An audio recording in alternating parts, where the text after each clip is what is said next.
Good evening.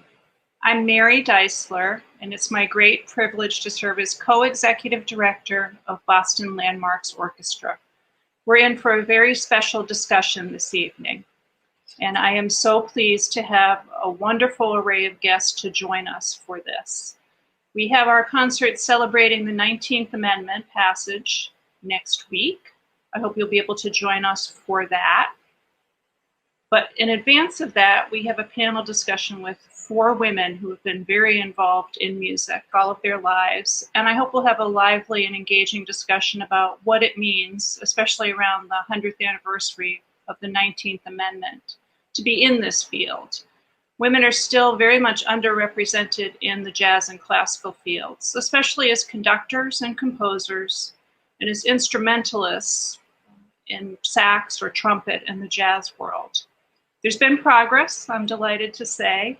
Now, 8 of the top 100 conductors in the world are women, as compared to 1 in 2013.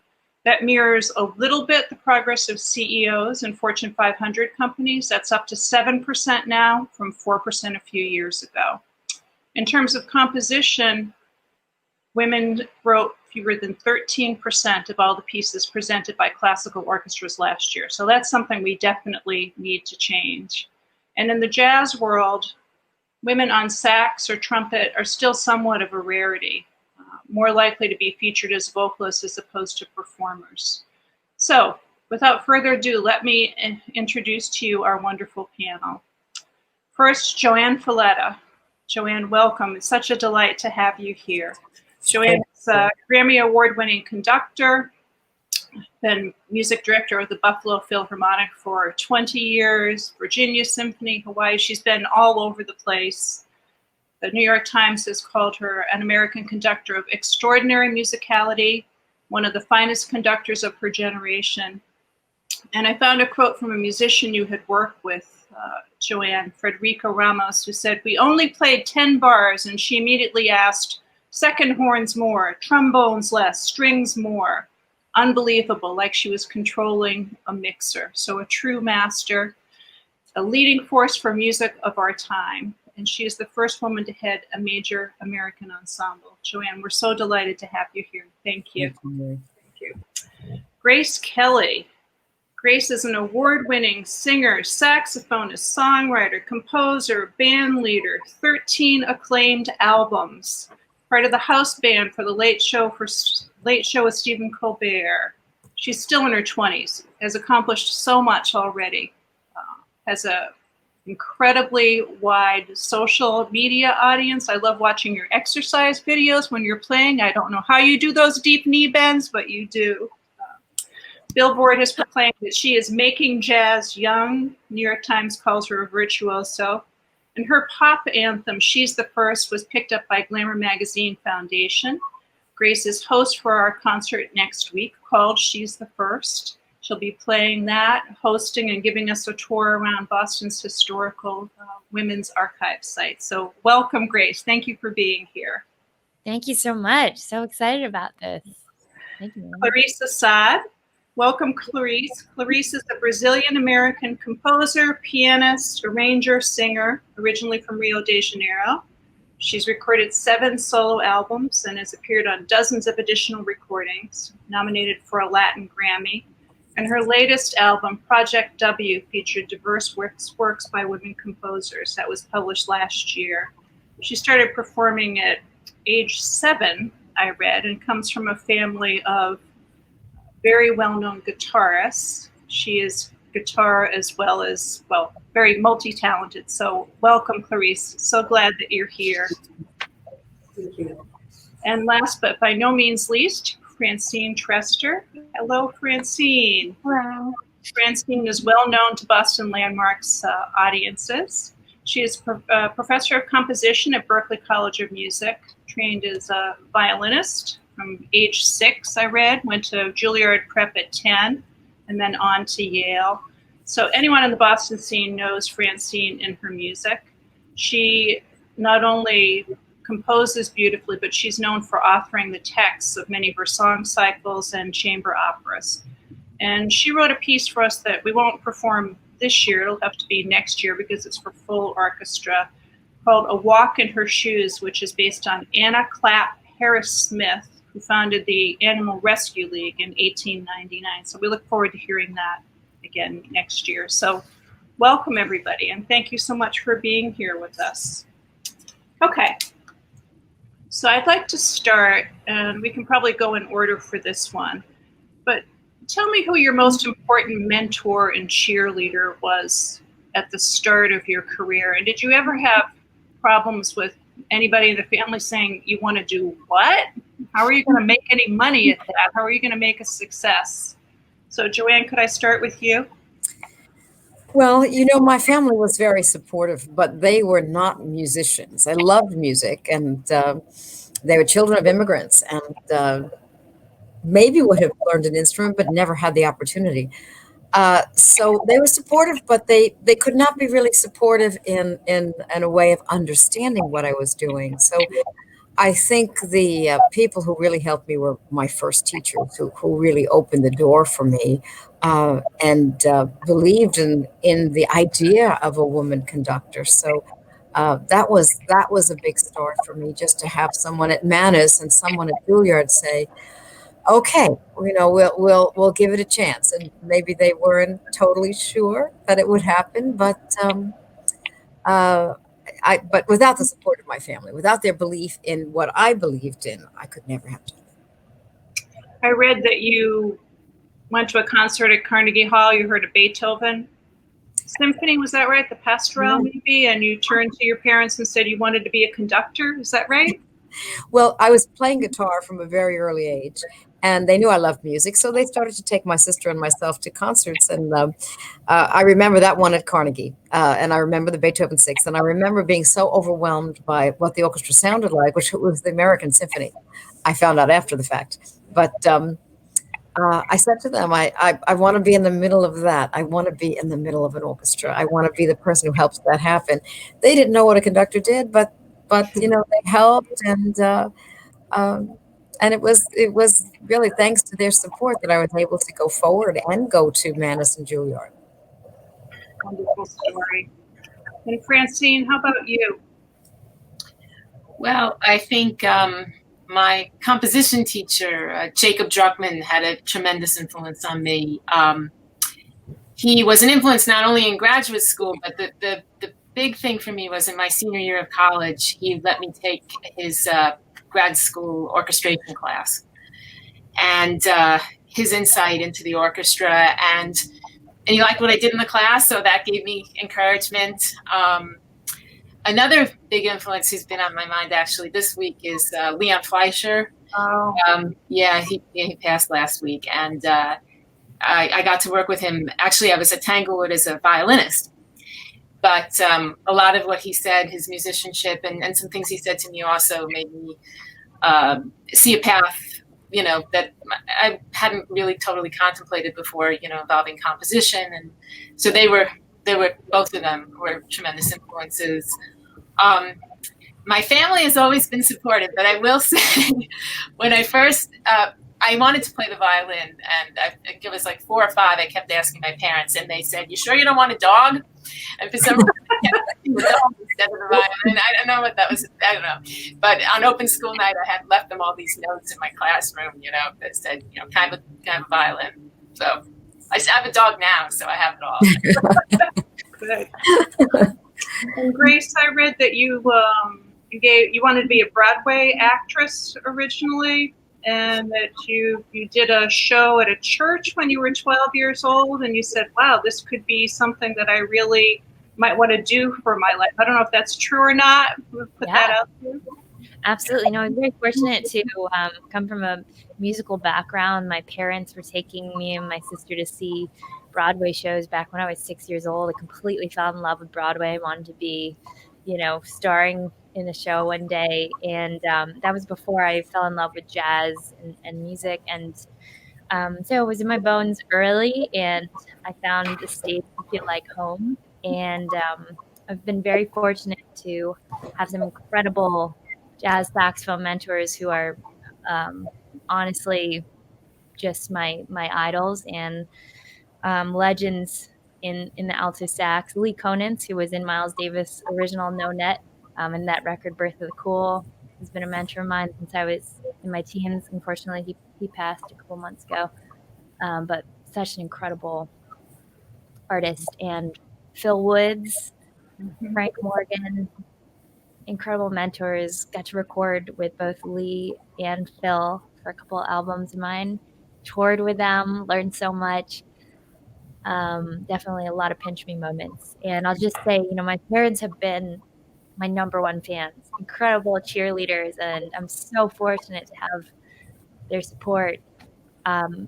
Early on, I think my mom, when she heard me say the words, I want to be a musician, she looked at me and said, "You're not going to be a starving artist."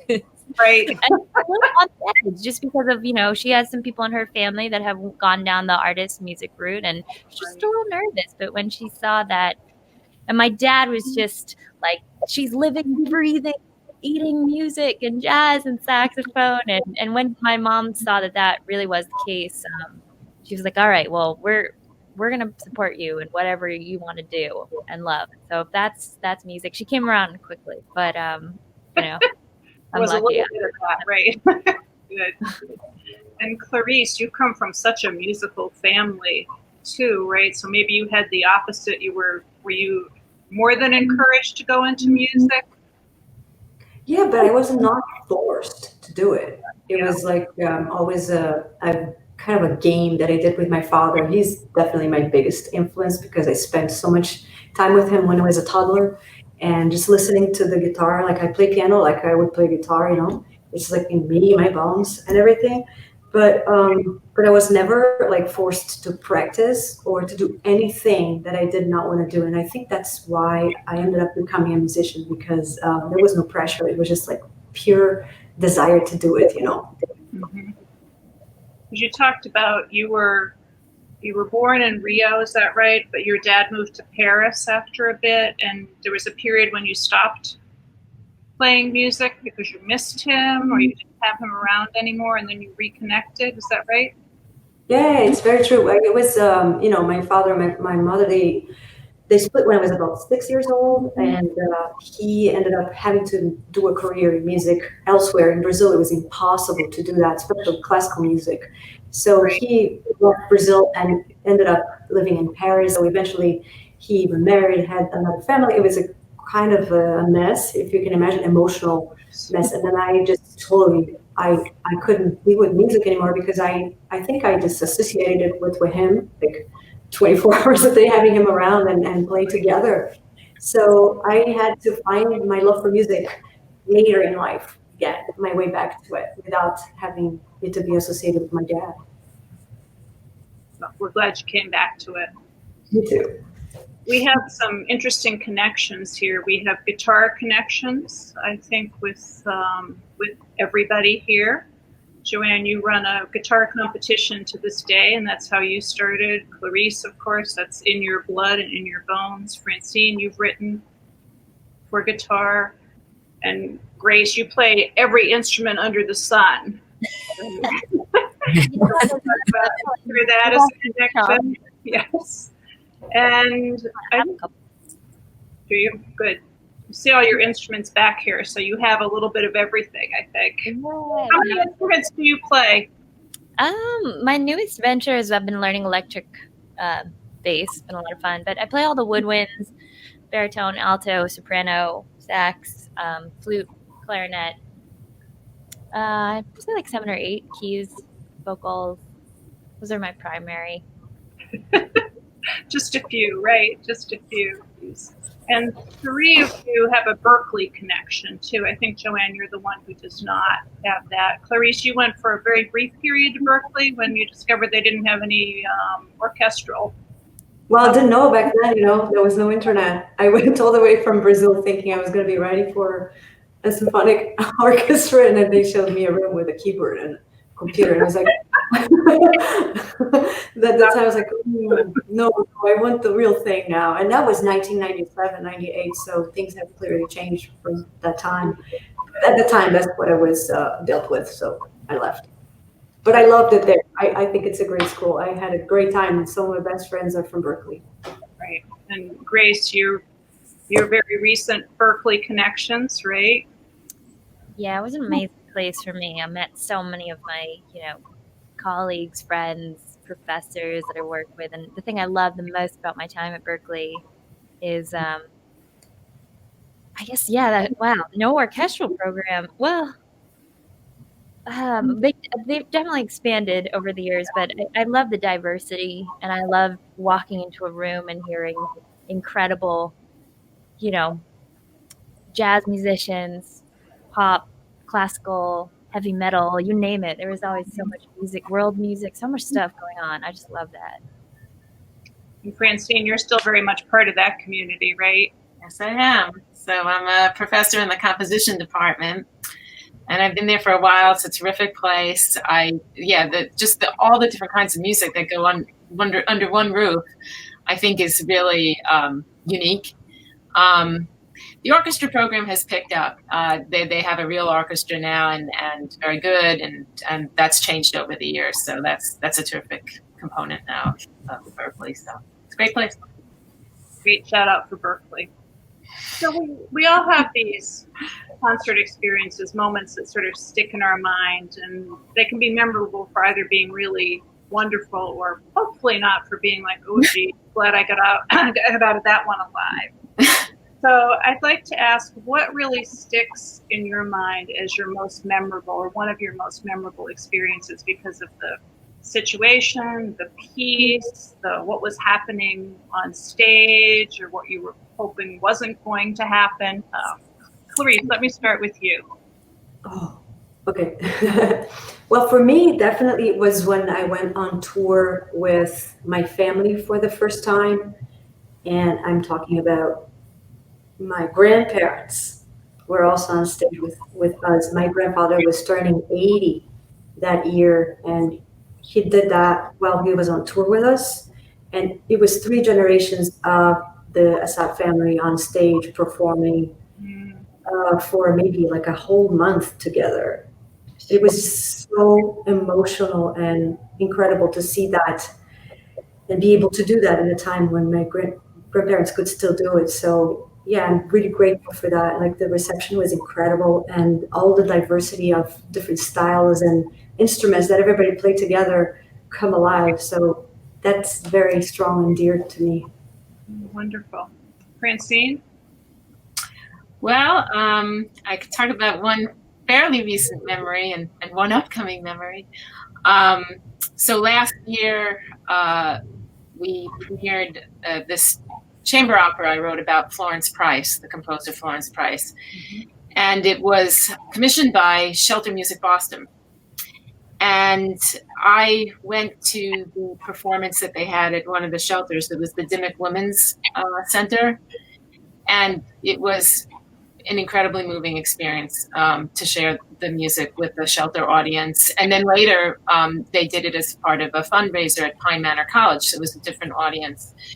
And just to have the music reach across, to so many people and the 2 different venues, it was really, and also because of the subject, because it was about Florence Price, it was extremely moving to me.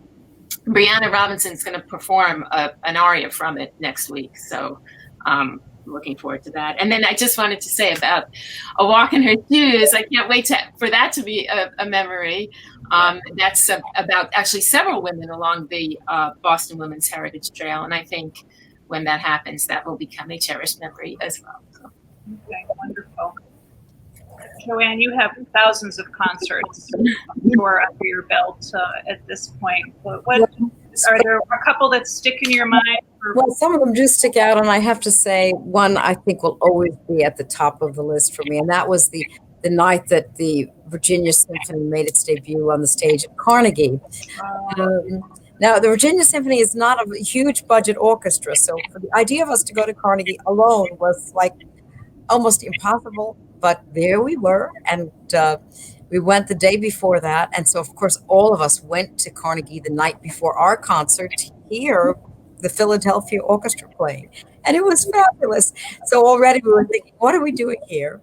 And then the next morning, the Philadelphia Orchestra Review came out, and as is sometimes the case, though they played fabulously, the review was not good. And our musicians came to me at that dress rehearsal we were doing, and they said, "What are we doing here? You know, we heard the Philadelphia Orchestra, and they were fabulous." And I said, "Well, anyway, we're just going to do it. We're going to do our concert." And we played our concert, which was, and I'll never have performances that meant so much to me as this enigma variations of Elgar that we did, and an African American concerto. Adolphus Hailstork is a good friend of mine, Adolphus Hailstork, and he wrote a piano concerto for us for that perfect concert. You know, so it was amazing. The orchestra played brilliantly. I think we were all stunned at what happened on the stage, and that meant a lot to me. It meant a lot to me that we could have that kind of chemistry, and we could do something that we thought was beyond us. And I'll never forget that. Magical. Good. And Grace, you must have so many memories. You played for the Obama inaugurations, and you did the Bosch show, and so many live shows. But what sticks in your mind? Yeah, boy, I love this question. I love all of these stories. I'm very so cool to hear. Mary, one of them that comes to mind is playing for Obama's in his first inauguration, and I was invited to join Wynton Marsalis in an all-star curated night at the Kennedy Center. You were what, 13 or something? You were a baby then, yeah? Yeah, I was 16. Yeah, and I was performing actually with the late great Dave Brubeck, who's one of my jazz heroes. I was sweating. I was so nervous. I was so excited. There were so many emotions. And I'll also go to say the other one that popped into my brain, which is a very full circle moment because I'm going to be performing it with the Landmark Orchestra next week, is when I got to perform as a soloist with the Boston Pops Orchestra. This was a long time ago, but the song that I actually performed with them is the song that I'll be playing next week, called Every Road I Walked. Since then, it's had some tweaks to the arrangement, but it was, as a jazz musician, I haven't had that many opportunities to play with orchestra, and that was my first time. I had also written the score for the Boston Pops, which was my first time. It was just, I was so nervous and excited and had no idea what was going to happen. And I remember when I was in the middle of the orchestra soloing and playing, I literally just felt like this is sonic heaven. This is incredible. I just hadn't experienced anything like it. Wonderful memories all. Thank you. So we are in 2020, we're 100 years from the passage of women's right to vote. Seems kind of hard to believe that we didn't have that right once upon a time, but we got it 100 years ago, and exciting to hear about the vice presidential nominee being a woman for the Democratic Party. So hoping maybe we see that happen this time. But as we look at where women are today in our field, in music, do we talk about gender still, or do we say we're to the point where gender doesn't really matter anymore, that we don't need to be looking at the stats and comparing? Should it just be based on the artist and the performer? JoAnn, could I start with you? Sure. I'm often asked that question, Mary. In fact, sometimes people apologize before they ask it. They'll say, JoAnn, would you mind talking about being a woman conductor, or do you not want to do that? And I know there are some of my colleagues that refuse to talk about that, and they feel it's just not right. But I think if people are asking, the question is there, and we should talk about it. And I remember my wonderful 10 years I had. I learned so much with the Women's Philharmonic in San Francisco. We did only music by women. And we talked about it all the time. We were really a voice for women's music, and we played only music by women. We made CDs of music by women. We tried to get it in every concert hall and every orchestra, and it made a difference talking about it. And but we need so much more. I mean, when I think about how few compositions by women are on orchestra programs, we still have a long way to go. So, Mary, I think we need to talk about it. I think we really do. Okay, good. And Grace, from the next generation, do you still find that it's a factor that you are a female sax player in a world that's still predominantly male? Does it matter? Do we talk about it?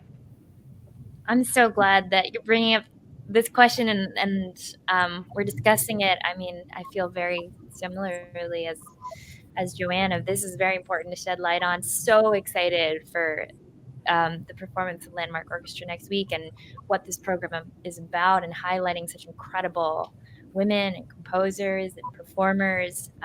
Yes, I think it's a very important thing to still be shedding light on and to be focusing on for my generation. And within jazz, we've got a lot of work to do as far as making the instrument one that can be in the hands of, well, technically it can be in the hands of any young girl, but for them to feel like, hey, I want to play sax, like this is an empowering thing.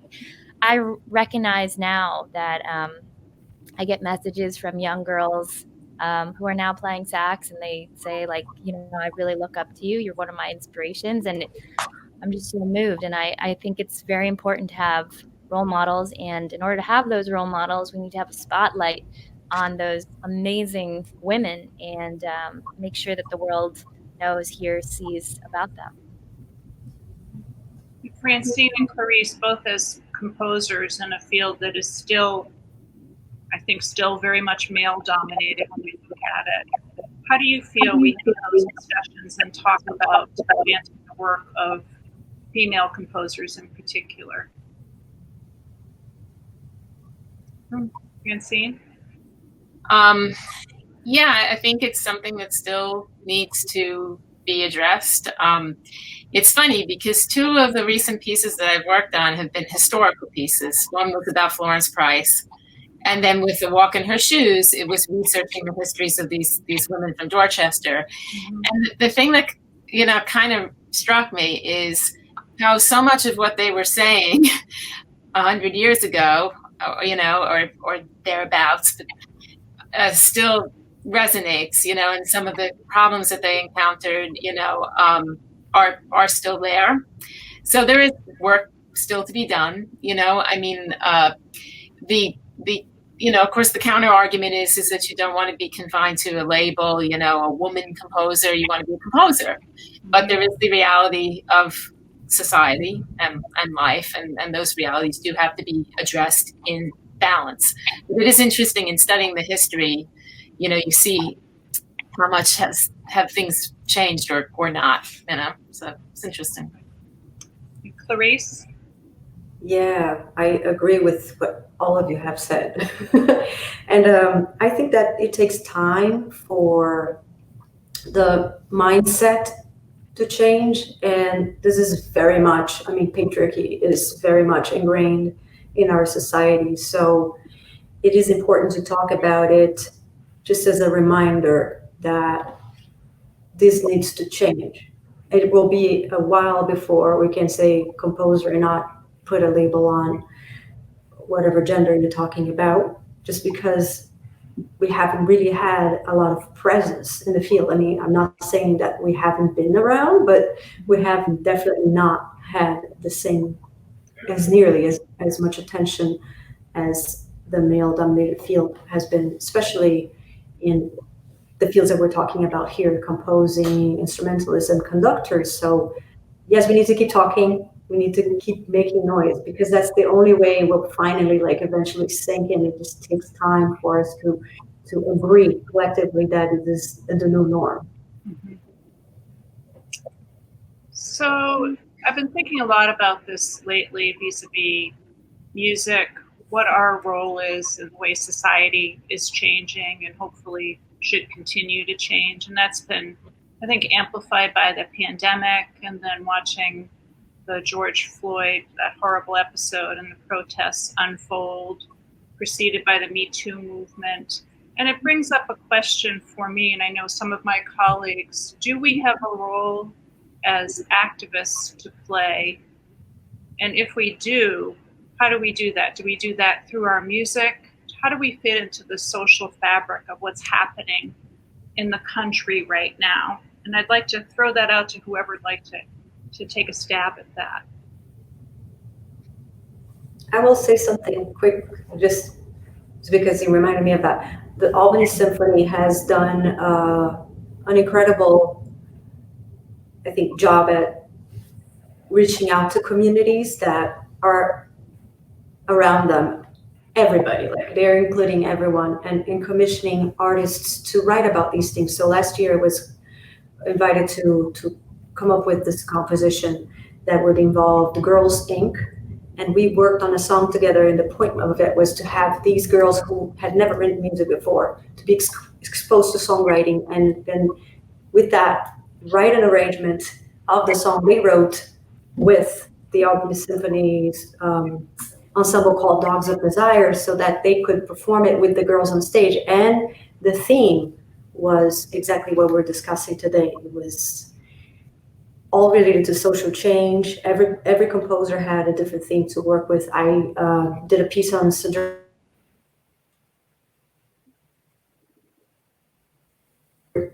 oops, I got disconnected. Anyway, so that the point was like, we're actively doing that as creative people and coming together as a community. And this is the best time to work on these kinds of projects collectively. And JoAnn, as the leader of a big symphony orchestra, what do you feel your role is here? Well, with both Buffalo Philharmonic and Virginia Symphony, we've been very active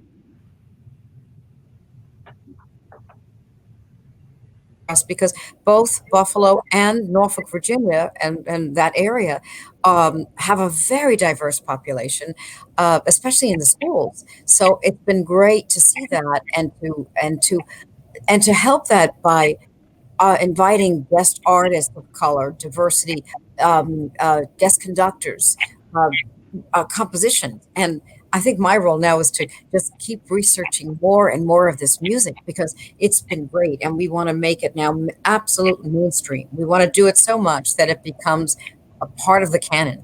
So that's what I'm looking forward in the future. But we've made a lot of progress in terms of responding to who our community is, and it's great to see that. But there's more we can do, especially as a point of a conductor, of finding music and playing much more of it. And Grace, you do this already. You've got She's the First. I mean, you've done a lot of this work already, but how do you view your role? I think as artists and performers, we're very, I feel very fortunate to be able to put melodies, lyrics into music, which energetically, when it reaches people, has, I think, a little bias towards music, but I think it really can be an incredibly emotional and very powerful tool for people, whether they're singing along to a part, they're feeling it in a different way than just when we talk, And so, yeah, the song She's the First that I wrote for an amazing nonprofit called She's the First. It does incredible work for girls' education all around the world. Initially, I know both co-founders and the CEO, and I was just all about the work that they've been doing and the many lives they've impacted. And I was like, you guys need a theme song. Like, you need a pump up song. And since then, a lot of their girls, they were featured in the music video, singing along. Some of the girls said to me, we listen to this every day as we're getting ready for school, as we're getting ready for a fundraiser to help the other girls all around the world. And it's really had this beautiful spiral effect. And also on this topic, gosh, I'm losing track of time now, but I joined my friend, John Batiste, the band leader for the Late Show with Stephen Colbert, in a peaceful protest in New York City. And I got to say, there were hundreds of people that came out, and many of them with their instruments. And we played, we sang powerful songs, Down by the Riverside, Land is Your Land, My Land. And it was an incredible afternoon where we got to come together to, support our Black brothers, sisters, musical ancestors, and come together with music, which literally was so loud on the street, and very comforting to be there with each other. And Francine, many of the pieces you write are topical. As you say, you wrote a piece for the Shelter Music Commission. So how do you feel your role is in fitting in the fabric of social activism these days? I think in terms of the topics that you choose to address, you can use your music to deliver a message about, in the case of those projects, the past. And then doing that, you're asking people to reflect on how things are presently. So the topics that you choose, the organizations that you choose, to get involved with, all of that, has an impact. And then, and also as a professor, what you bring into the classroom, the pieces that you pick to demonstrate, to show people, the presence of people from all communities. It's important for people to understand that music belongs to everyone and is represented by everyone. Thank you. We had a couple of questions submitted by women who were interested in asking you all one or two things. And let me start with the one from a young musician who's asked, what professional advice would you give to a woman who's just starting out in the field, and not necessarily a woman, but a young musician starting out in the field in 2020, in the era of COVID and all? How do you sort of make your way? How do you keep focused? How do you keep practicing and moving ahead when you don't know what the world's going to look like for you? You've just graduated from conservatory and you're thinking, what now? JoAnn? Well, I think that I hope they can think of COVID not as a stop, but as a beginning to the rest of their lives. And in many cases, when we look back on this, it'll be a very small blip in our lives. But especially for young people, it's going to change the world. It is going to change how we think about the arts and how we think about music. But that's good. That's a very good thing, that we're going forward maybe with a wider sense of vision.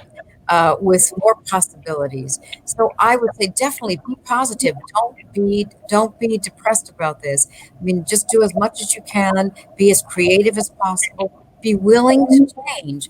And as I always tell young musicians, don't try and look for a blueprint of your life, because there is none. You're making it right now. You're drawing it right now.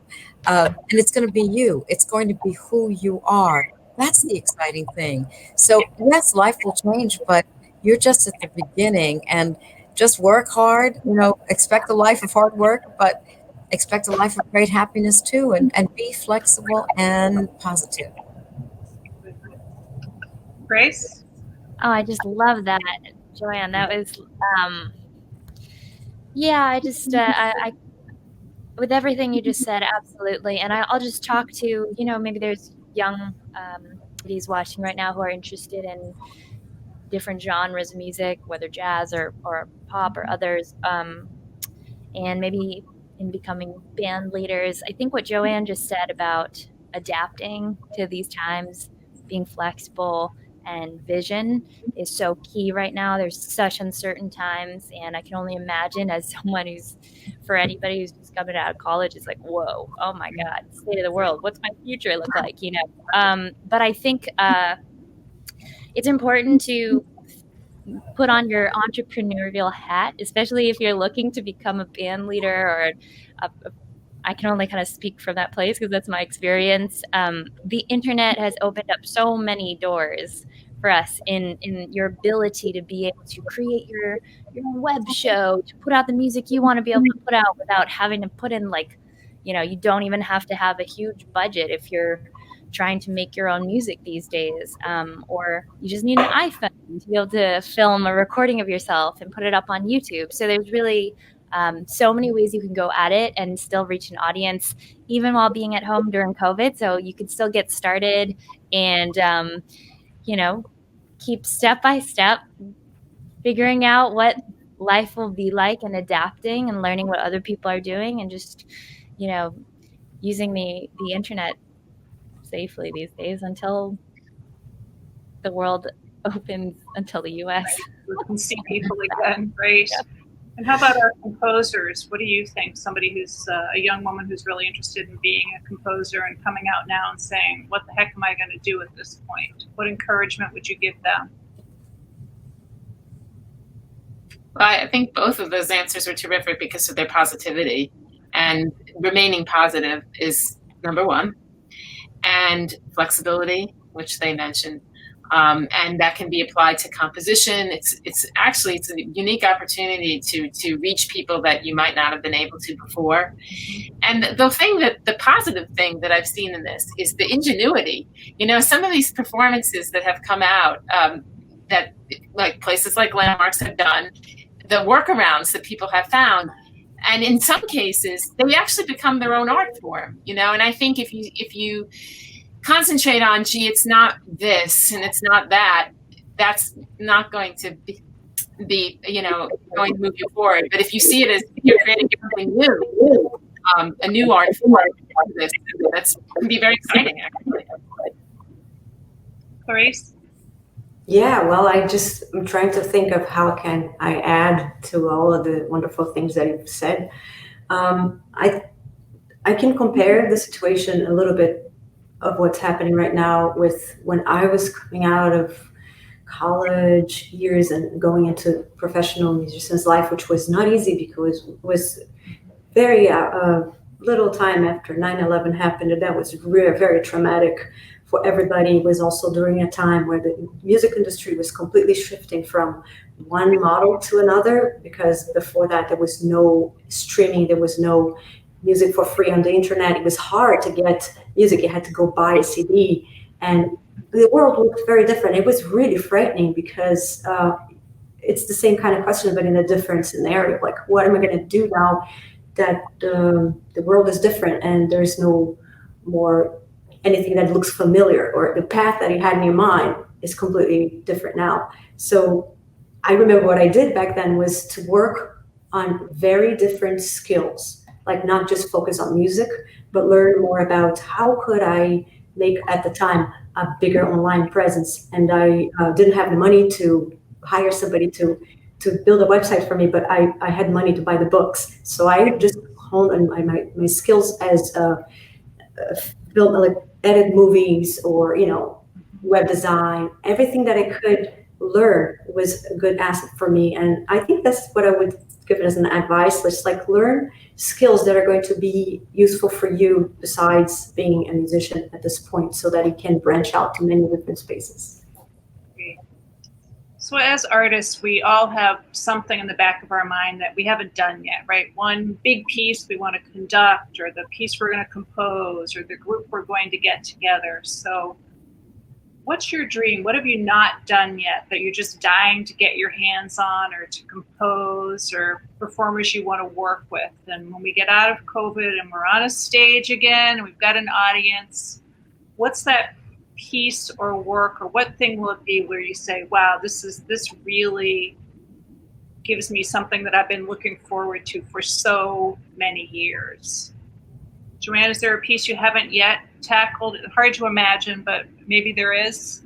Well, I mean, there's certainly a number of pieces I haven't tackled, but I think the thing I'm mostly looking forward to is that this year we were going to, after several years, do a Mahler Second Symphony together. And I've done that before, but it seemed for Buffalo, our orchestra changed. We have a lot of young people who have never done Mahler Second. We were so looking forward to that. So all I can say is 21, 22, if we've come back to normal, that's going to be on there. And that's what I'm most looking forward to. Resurrection. Wonderful. Clarice, what's next in your mind to write? What's the next big thing for you? Well, I'm very grateful that I have a lot of projects that I'm working on currently, but you're talking about dreams. That's different than the project I'm working on. So I think I would say my biggest dream when this whole thing ends is I want to be able to conduct my own pieces. I want to be able to do that, because that is the one thing I have never really done. And I've played with orchestras, I've played with people, my own compositions. That's very exciting, but I've never been on that spot where I actually get to feel the orchestra as an instrument. And that is definitely on my priority list for the dream list you just talked about. Ah, wonderful. bet there's somebody here who can give you a few tips on that too. Francine, what about you? Well, you can probably guess one of the first and foremost things I'm looking forward to is I really can't wait to hear her walk in her shoes. I know that Brianna and Carrie Sharon, they were the because it's for orchestra and two singers, and it's so I had made these poems about these various women that lived on the Dorchester Women's Heritage Trail, and I started this project, I guess, I don't know, a year and a half ago or something.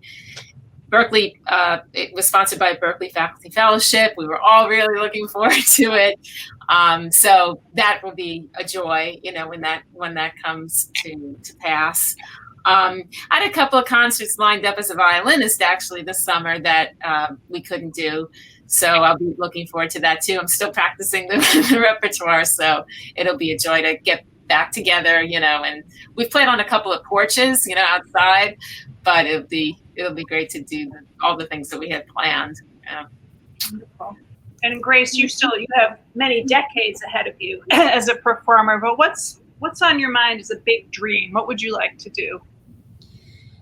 Yeah, I think at the heart of me and what really lights me up is performance. First time I hit the stage, it was like acting, singing, dancing, absolutely loving it from the age of 6, way before the sax. And I have my eyes set out on creating a show that combines dancing, singing, playing, costumes, other people also dancing on stage. Not exactly sure what it's going to look like, but I think that's a place that I'll be very excited to step into creativity-wise. And one day I would love to also write a Broadway musical and really combine storytelling and words and songs and all of it, I guess, dancing, acting, singing, music, entertainment, all that. We look forward to that. I'm sure you'll write a great Broadway musical. Great fun. So we're in the middle. We don't know how long pandemic is going to go on. Just when we think things are a little better, then they're a little worse, and maybe we can perform, maybe we can't perform. So we've got a while longer of being in this, unfortunately, doing our virtual events as best we can, playing in masks and the like. But as a final question, tell me your counterintuitive, half-crazy prediction about what the next 10 months to a year might look like in our industry and what you hope it could be. No, let anybody go first who'd like to. Well, I think we're going to discover a lot of different pieces that we didn't know. At least I'm speaking for myself, that dealing now with an orchestra group of 20 people, which is what we feel is safe on our stage, has made me discover so much music that I wouldn't normally turn to with an orchestra of 85 people. So I think all of a sudden we're going to be looking at concerts that can incorporate maybe different size pieces, smaller pieces, even a chamber work on an orchestra concert. I think that's great. And certainly new voices, new composers, young composers, women composers, more of those, and composers of diversity. I think it's going to be a very exciting new world. I don't know when the masks are going to come off. We're hoping, we're starting playing, of course, but we're starting streaming first. And but I'm hoping maybe by January, February, we can invite people into the hall. And things will come back to normal slowly, but they're going to come back to a new good normal. I mean, not the old normal. They're going to come back to a normal that's more creative, maybe more flexible, more open to new ideas. I think that's good. Good. Thank you. Grace? Yeah, I think within this time that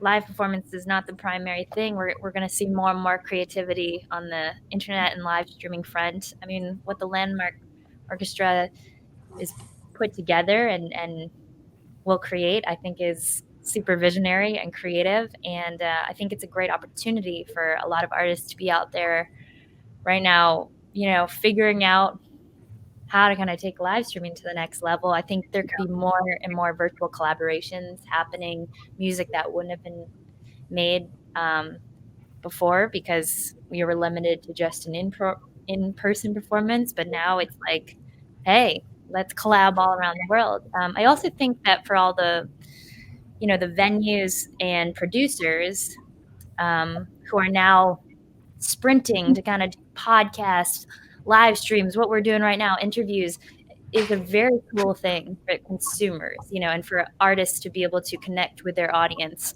because now there's just so much more content going out, which I think for any performer, once we are back to live performance, will hopefully only help, bring people out, because now they've been following you for a year, getting to know you online, listening to music, listening to you talk. And I think a lot of people who are at home and, getting really antsy. I know I've been discovering so much stuff online, new artists, new podcasts, new shows. So I think it's a really good time to dive into all that. And hopefully, venues and producers will keep that up once we are back to performing live. Clarice, what sort of half crazy intuitive thing do you think we're going to be moving to?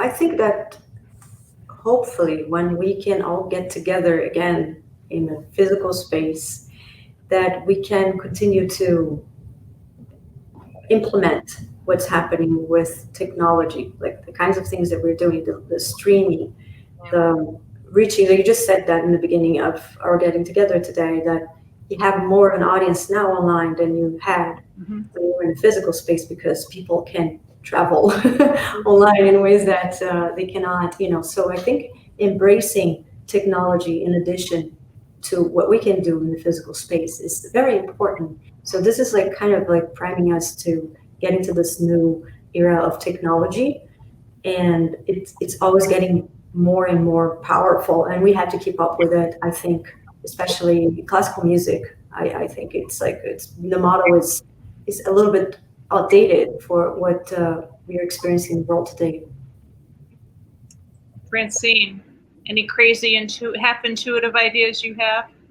Well, I agree with what Clarice just said, that I think that what we've seen in technology is going to persist. Even when we are live again, a lot of what we learned from technologies is definitely going to continue. A lot of the great things. I mean, it's funny when you ask the question about the student who was just, at finishing college and what would be the advice. The first phrase that came to my mind was embrace technology, and not see it as something, cold and sterile, that, it can actually enhance live performance. And I think one thing that I'm sure is going to change is, for instance, the lag time in trying to perform together online. I'm sure that's going to change.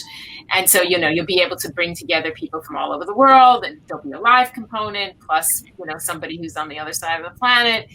And, just speaking for myself, I've been able to attend there's so many concerts I've gone to that I never would have been able to go to during a regular year.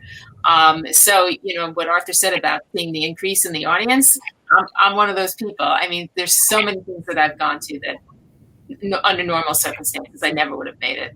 So there is a silver lining to this, and I hope that the positive things that have emerged will persist when we are, eventually all together. It won't be the same, but I'd like to think it will be better. And anything that asks people to think on their feet, and also I think that this whole experience has given people a little bit of time to reflect, for better or for worse. And so hopefully for the better, those things will persist. I know we all can't wait till we can get on in the concert hall and in front of a live audience, because there's nothing like that energy that we feel from the audience when it resonates. But we are very grateful to all of you for taking part in our forum. We're so excited about our concert next Tuesday that Grace will host and perform on. She's the first. So thank you, ladies, for your insight, your wisdom, and for your encouragement of young people everywhere. Good luck. good luck. We look forward to seeing you all on the stage at some point in the not very distant future. And thank you. Thank you. Thank you so much. Thank you. Bye-bye. Bye-bye. Thank you, Mary.